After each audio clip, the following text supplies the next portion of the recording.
Les résonances de la colonisation et de la guerre d'Algérie dans la société française d'aujourd'hui. Accaparement des terres, villages rasés, déportations forcées et massives, zones interdites sous peine de mort, emprisonnement arbitraire, torture, etc. Paysage algérien, paysage palestinien. À l'heure où les tensions diplomatiques entre l'Algérie et la France s'enveniment et que des partis de droite exploitent la nostalgie coloniale sur fond de racisme généralisé, l'association 4ACG, qui rassemble des anciens combattants d'Algérie militants en faveur de la paix, a mené son assemblée générale le 15 et 16 mars 2025 à Buja.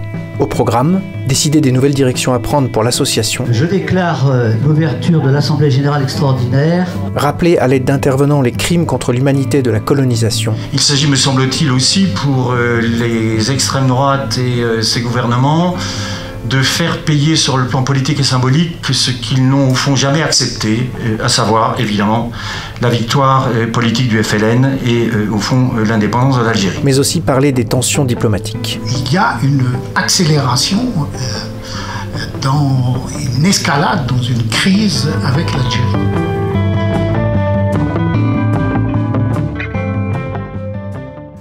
Quand on a fait la guerre d'Algérie, on est un ancien combattant automatiquement.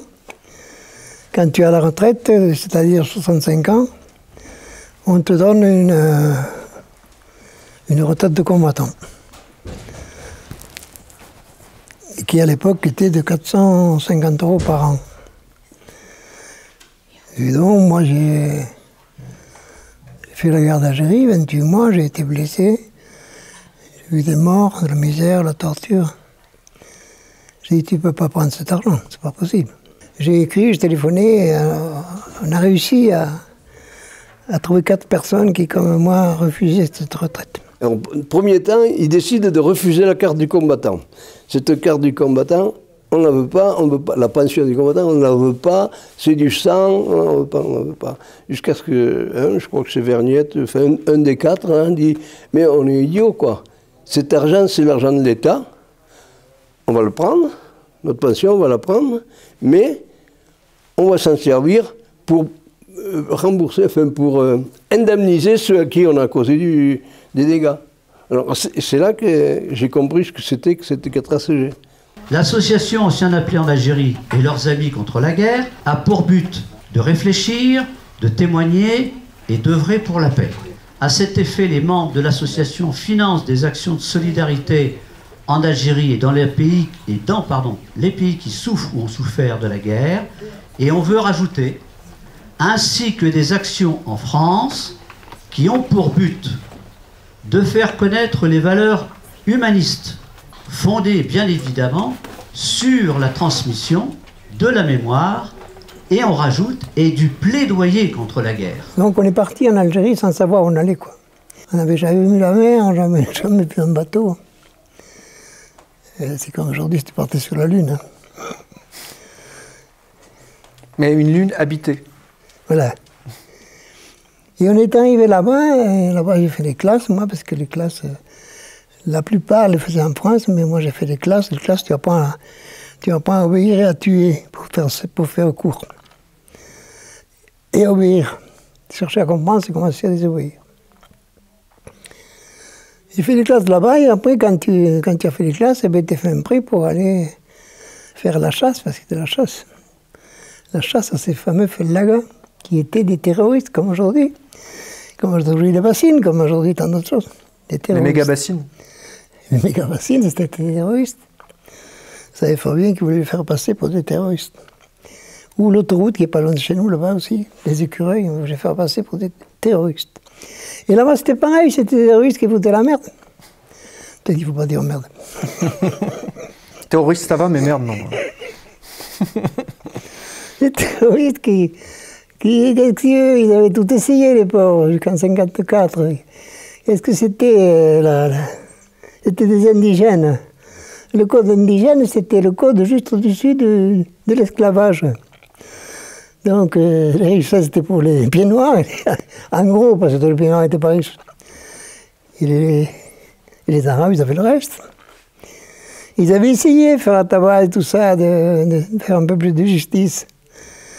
Mais voyant que, et ça a été très d'ailleurs, Quand ils ont pris les armes en 1954, tout le monde n'était pas d'accord, parce qu'ils savaient qu'ils allaient cher le payer, et ils l'ont payé cher. Très souvent, quand on sortait de notre camp protégé, avec les camions, on avait la route coupée. Toute la route, il y avait une grosse tranchée, donc on mettait encore une demi-journée là à réparer. Voilà. Le commandant de compagnie en avait marre, et il désigne un habitant de Beni-Ouarzédine, qui avait 3 enfants. Il lui dit, toi, tu es courageux, tout ça, et on te connaît ici, je te désigne responsable de la voirie.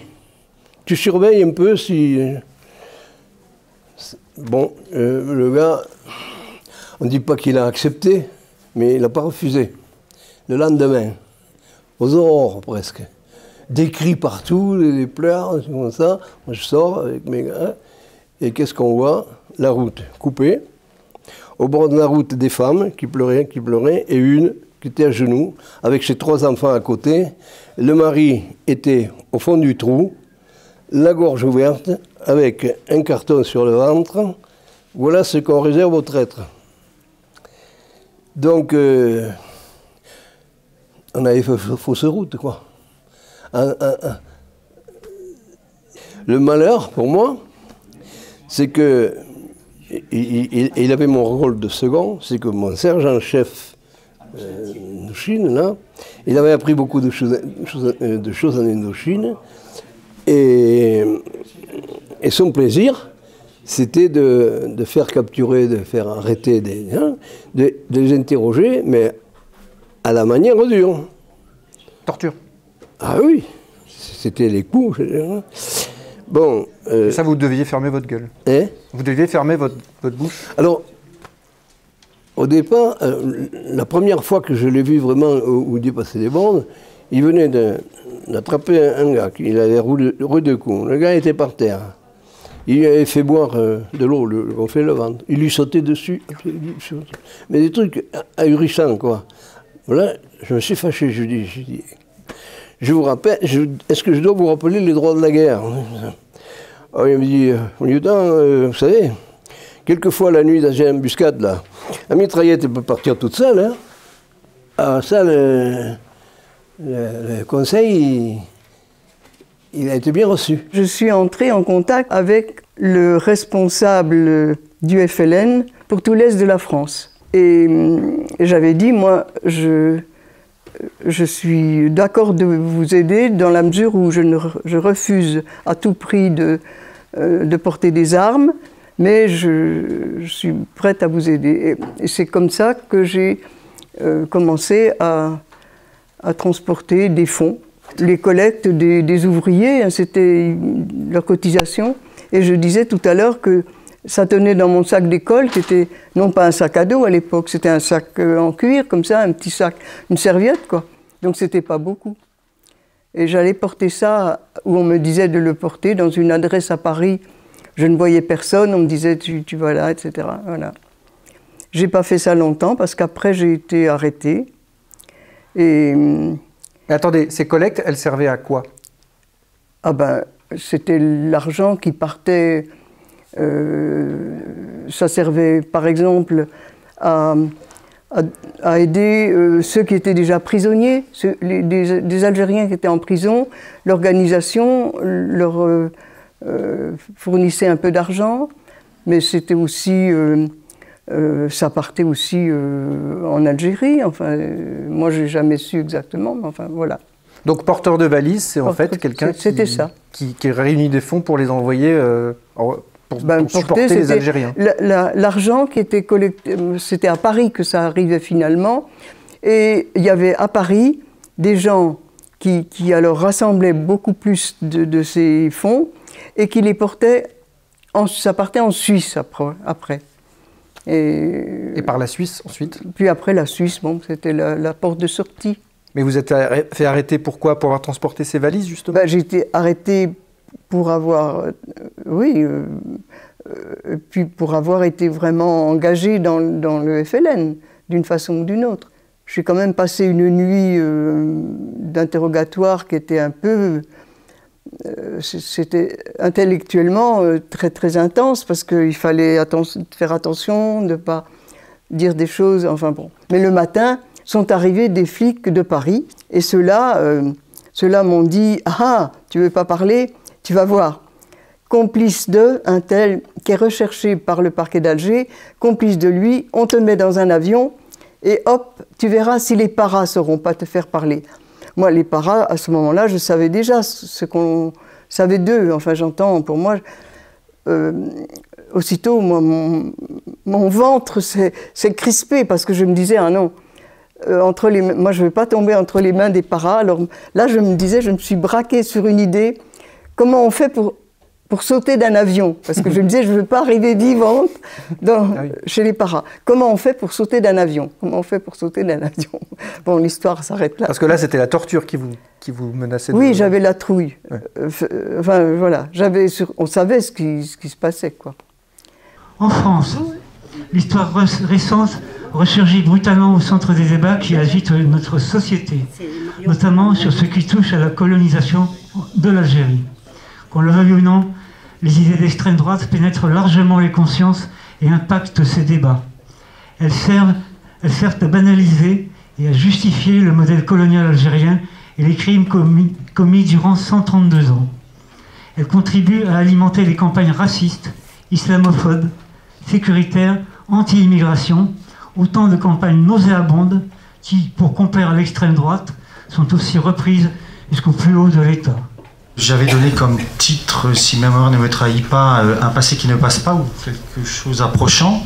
Un passé qui ne passe pas parce que, et l'actualité en témoigne sinistrement, je pense notamment à la polémique consécutive aux propos de Jean-Michel Apathy sur le fait que la France avait commis en Algérie plusieurs oradours sur glane, ce qui a provoqué l'ire, comme chacun sait, de la droite. Vous vous rendez compte ce que vous dites? Vous connaissez les détails de la conquête en Algérie? On s'est comporté comme des nazis. Combien de villages ont été massacrés? Mais des femmes? Michel, on s'est comporté comme des nazis en Algérie? Mais les nazis n'existaient pas, on ne s'est pas comporté comme des nazis. Les nazis se sont comportés comme nous l'avons fait en Algérie.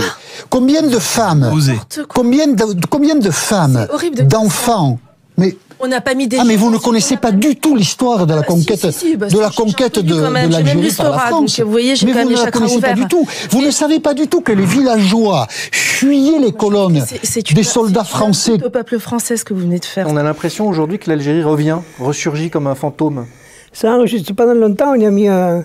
Il ne fallait pas en parler, d'ailleurs personne ne nous en parlait parce qu'on avait honte, je pense. On avait honte parce qu'en France, en 1940, nous étions les occupés. Mais là-bas, en Algérie, nous étions les occupants. C'est pas très glorieux d'aller massacrer des gens qui ne veulent pas rester français ou qui ne veulent pas devenir français. Donc je pense que c'était pas très glorieux. D'ailleurs, on a mis longtemps, je ne vous l'apprends pas, à dire que c'était une guerre. On disait que c'était une pacification.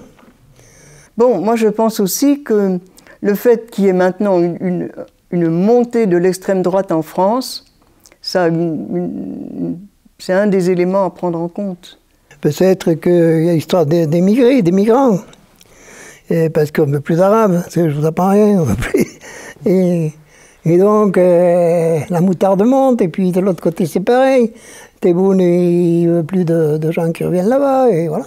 C'est les héritiers, les gens qui sont des héritiers de Le Pen, qui a été, lui, alors un tortionnaire en Algérie. Hein. Oui.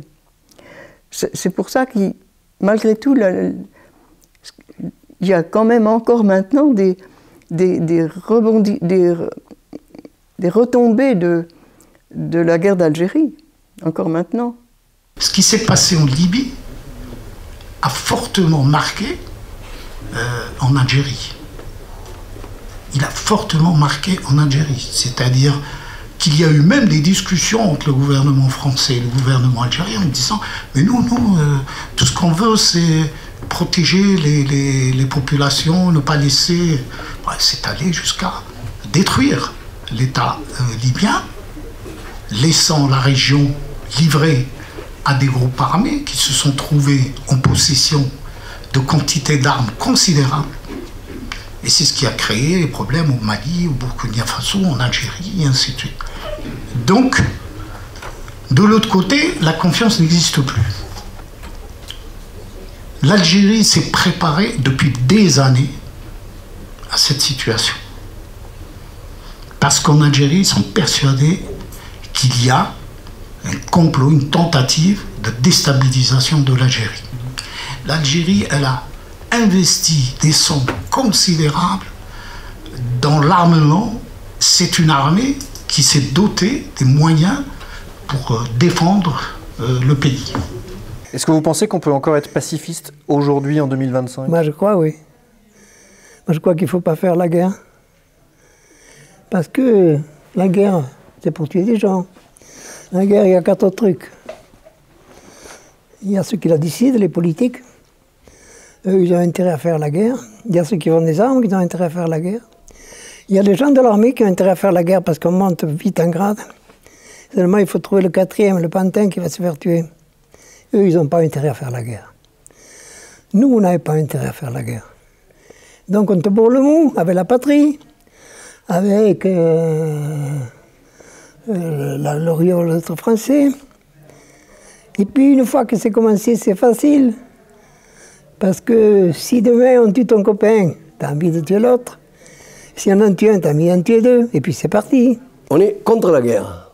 On a vu ce que c'était qu'une guerre. On le voit encore aujourd'hui. Même ceux qui ne sont pas anciens combattants, ils peuvent se rendre compte qu'à Gaza ou ailleurs, c'est pas de la rigolade.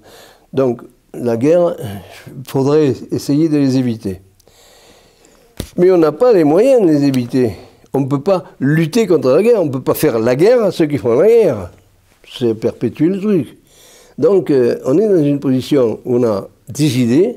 C'est celui qui vous a rien fait, il n'y a aucune raison de lui faire quelque chose. Il faut fraterniser. C'est pas parce qu'il est noir qu'on ne parle pas. Nous, on fait, je dirais presque, on fait une opération d'apostolat, comme ça.